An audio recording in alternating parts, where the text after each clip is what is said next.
Hello everyone, welcome to student. तो sir हमारे साथ है उत्कृष्टा शर्मा मैम, जिनका 421 रैंक के साथ जो RAS का भी रिजल्ट आया है उसमें सिलेक्शन हुआ है। खास बात तो ये है, ये मैम का फर्स्ट अटैम्प्ट था। इसी के साथ ही मैम की जो सिस्टर है उनका भी सिलेक्शन हुआ है 106 रैंक के साथ, एक साथ ही हुआ और फर्स्ट अटैम्प्ट में दोनों लोगों का। तो काफ़ी इंटरेस्टिंग है ये चीज़, और हम जानेंगे मैम से कि मैम ने कैसे प्रिपरेशन वगैरह करी थी। हालांकि मैम इसके पहले UPSC की तैयारी कर रहे थे, उसके मैम ने 2 अटैम्प्ट दिए हैं और मैम इंग्लिश मीडियम से हैं। तो जानते हैं कि RAS की तैयारी और UPSC की तैयारी में कितना डिफरेंस है। और मैम ने बताया कि उनको सिर्फ कुछ ही 10 से 15 दिन ही मिले थे RAS के लिए स्पेशली देखा जाए तो। अगर आप UPSC की तैयारी कर रहे हैं तो RAS या फिर स्टेट पीसीएस कैसे इजीली निकाल सकते हैं, जैसे मैम ने भी किया, इन चीज़ों के बारे में डिस्कस करेंगे। ओके मैम, सबसे पहले आप अपना एजुकेशन बैकग्राउंड बताइए।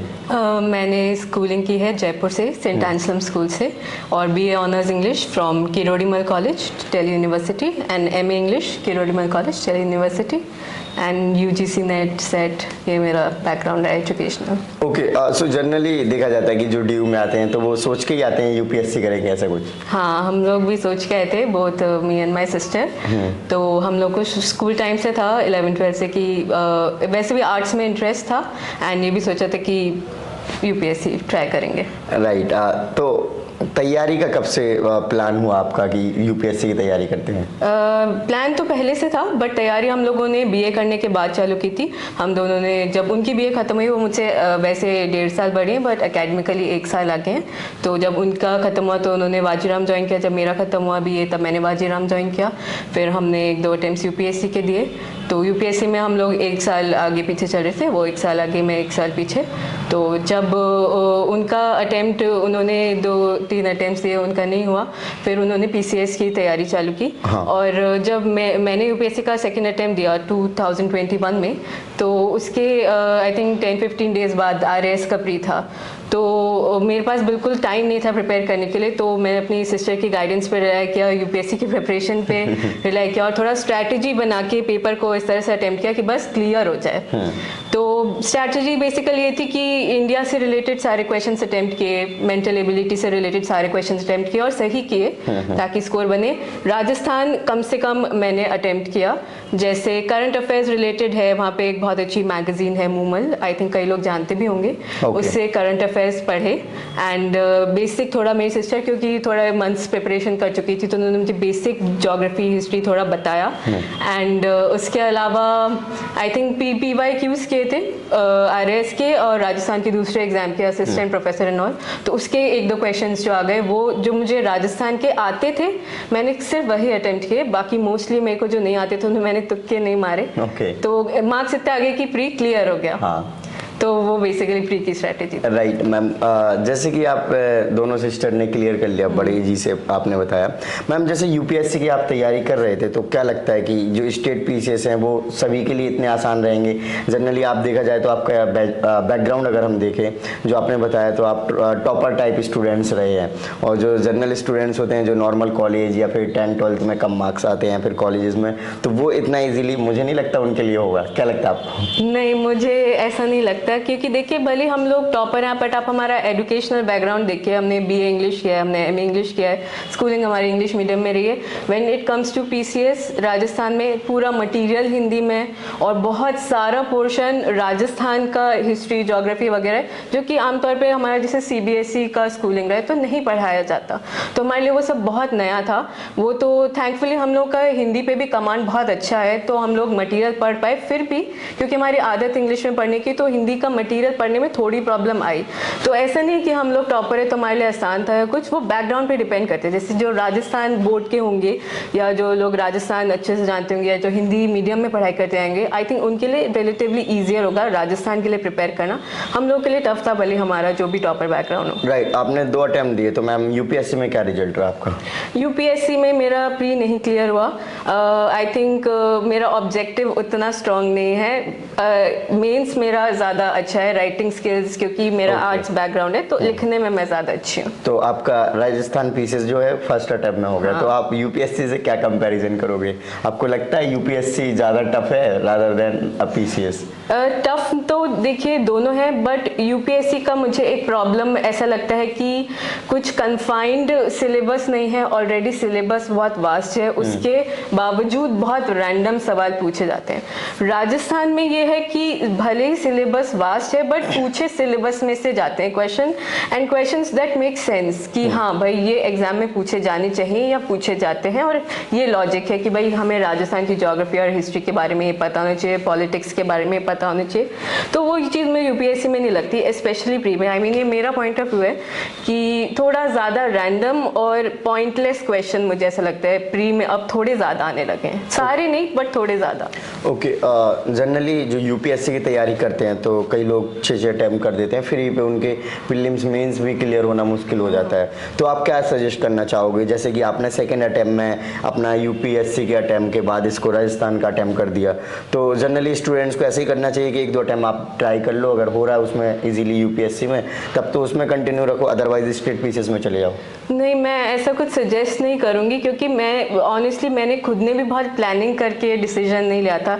यूपीएससी में नहीं हुआ, प्री का चांस मिल रहा था तो मैं सोचा देखती हूँ, मेरे को बहुत ज़्यादा उम्मीद भी नहीं थी मेरा होगा, thankfully by God's grace pre clear हो गया। तो उसके बाद मुझे लगा कि भाई भगवान ने चांस दिया है, लग के मेंस के लिए पढ़ लो। इट वाज नॉट इजी, बिल्कुल भी नहीं, इजी नहीं कहूँगी मैं, बहुत टफ था। हाँ। मेरी सिस्टर की बहुत गाइडेंस रही, उनकी भी बहुत अच्छी 106 रैंक आई है। हाँ। तो हम दोनों ने साथ में प्रिपरेशन की, एक दूसरे की हेल्प की, यूपीएससी का भी जो हमने मटेरियल पढ़ा था उसे इंक्लूड किया।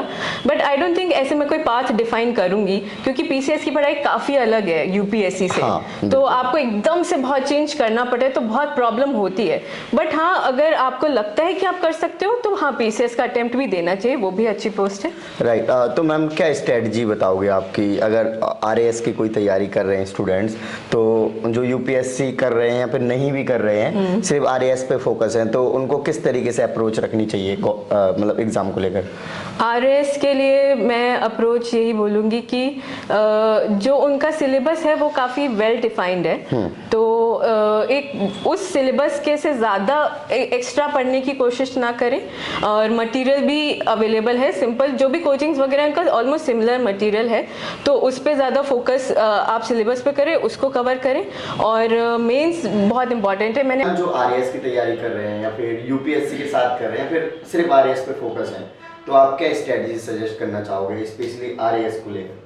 मैं ये स्ट्रैटेजी सजेस्ट करना चाहूँगी कि यूपीएससी तो नहीं बोलूँगी, बट जो इंडिया से रिलेटेड पार्ट है, एक तो सिलेबस पे फोकस रहना, एकदम उससे इधर उधर नहीं जाना है, एक्स्ट्रा पढ़ने की जरूरत नहीं है। यूपीएससी या इंडिया वाला जो क्वेश्चन है उसमें आप कॉन्सेप्ट्स क्लियर रखें, बिकॉज वो जनरली कॉन्सेप्चुअल है। और राजस्थान वाला जो क्वेश्चन है वो मेनली फैक्चुअल है, तो फैक्ट्स आपको अपने पता होने चाहिए। और मैंने जैसे कोचिंग ज्वाइन वैसे नहीं की थी, मैंने टेस्ट सीरीज ली थी, तो राइटिंग प्रैक्टिस ज़रूर करनी चाहिए, क्योंकि बहुत लोगों को मेंस में प्रॉब्लम आती है। तो मेंस अगर आप राइटिंग प्रैक्टिस करेंगे तो अच्छे से निकलेगा, और मेन खेल मेंस का ही होता है। प्रीलिम्स में क्या रिसोर्सेज होना चाहिए? प्रीलिम्स में जो राजस्थान के PYQs हैं उन पे बहुत अच्छे से फोकस करना चाहिए।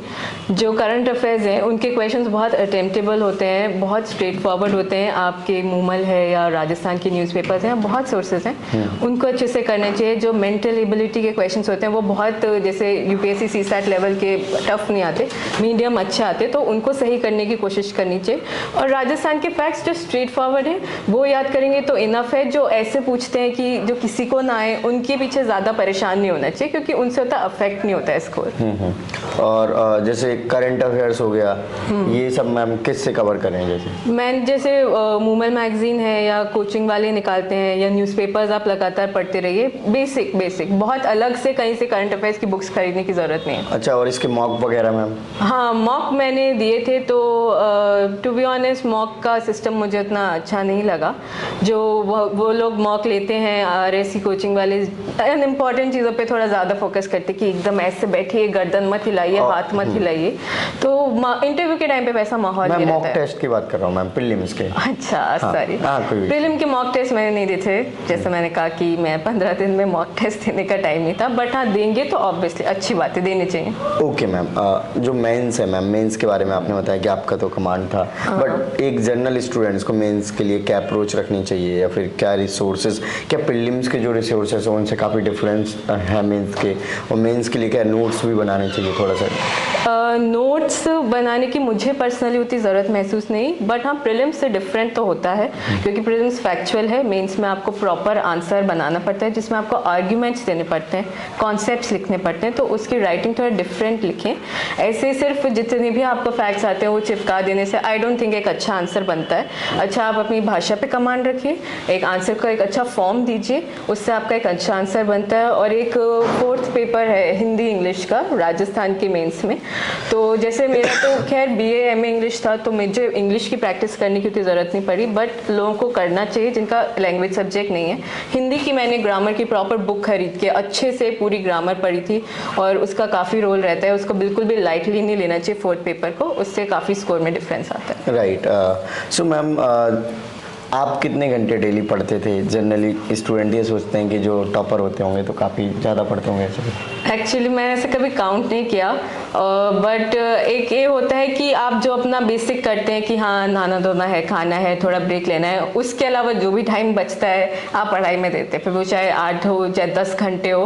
बट हाँ, आई थिंक मिनिमम 8 घंटे तो पढ़ना चाहिए, बट आई थिंक 14 घंटे तक मुझे वो चीज़ प्रोडक्टिव कम लगती है। मैंने UPSC के टाइम पे ट्राई किया था, तो मुझे ऐसा लगा कि मेरे वो बहुत ज़्यादा मेंटली स्ट्रेसफुल हो गया और मेरी प्रोडक्टिविटी उससे कम हो गई। इससे अच्छा मुझे लगा कि हाँ 10 घंटे तक मेरे को लगता है कि ठीक रहता है पढ़ना। पर्सनली सबका अपना अपना होता है वैसे। राइट। सो जैसे राजस्थान में देखें मैम, तो गर्ल्स कम निकल के आते हैं गवर्नमेंट एग्जाम्स को तैयारी को लेकर, तो आप क्या सजेस्ट करना चाहोगे? अगर वो तैयारी करते हैं तो कितने % चांसेस है कि वो RAS या फिर और कोई गवर्नमेंट एग्जाम्स को क्लियर कर सकते हैं? क्योंकि गवर्नमेंट एग्जाम्स अगर क्लियर नहीं होता है तो फिर तैयारी करने का भी सेंस नहीं बनता है, जनरली ये देखा जाता है। नहीं, इस बार अगर आप राजस्थान के रिजल्ट देखें, बहुत सारे टॉपर्स गए। आई थिंक टॉप 10 में बहुत ज़्यादा ही गर्ल्स हैं, और गर्ल्स का परफॉर्मेंस इस बार बहुत अच्छा रहा है। देखिए PCS में प्रॉब्लम ये होती है कि बहुत टाइमली नहीं कंडक्ट होता है, और चाहे हम कुछ भी बोले, सोसाइटी में एक गर्ल्स के पास टाइम लिमिट कम होती है, उनकी एज जल्दी हो जाती है कि भाई अब इनका हो गया, इनके शादी करो, वो सब। तो खैर गर्ल्स को अपने आप को स्ट्रांग रखना चाहिए, पेरेंट्स को उन्हें सपोर्ट करना चाहिए। जैसे मेरे पेरेंट्स ने कभी मुझे इस चीज़ में प्रेशर नहीं डाला, उन्होंने कहा कि आपको जितना टाइम चाहिए अपना करियर बनाने के लिए आप लीजिए।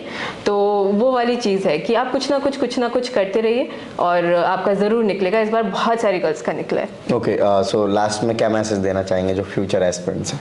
मैं फ्यूचर एस्पिरेंट्स को ये मैसेज देना चाहूँगी कि आप बिल्कुल फोकस्ड रहिए, बिल्कुल अपनी मेहनत कीजिए, बट अगर किसी का नहीं होता है इसका मतलब ये बिल्कुल नहीं कि आपके अंदर कैपेबिलिटी नहीं है। कई बार किस्मत से नहीं होता है, कई बार आपके अंदर कैपेबिलिटी है बट एग्जाम का एप्टीट्यूड अलग होता है। तो बिल्कुल भी इस चीज़ से डिसअपॉइंट ना होए, या अपनी कैपेबिलिटी को इस चीज़ से जज नहीं करें कि मेरा हुआ है कि नहीं हुआ है, तो मैं कैपेबल हूँ या नहीं। Okay, so thank you so much ma'am for your. Thank you so much. Okay, so friends, आपने देखा कि मैम ने डिटेल में अपनी जर्नी को, एक्सपीरियंस को शेयर किया। सो आई होप आपको वीडियो अच्छी लगी होगी, तो इस वीडियो को लाइक करें। अभी तक आपने चैनल को सब्सक्राइब नहीं किया, चैनल को सब्सक्राइब कर लीजिए। जय हिंद।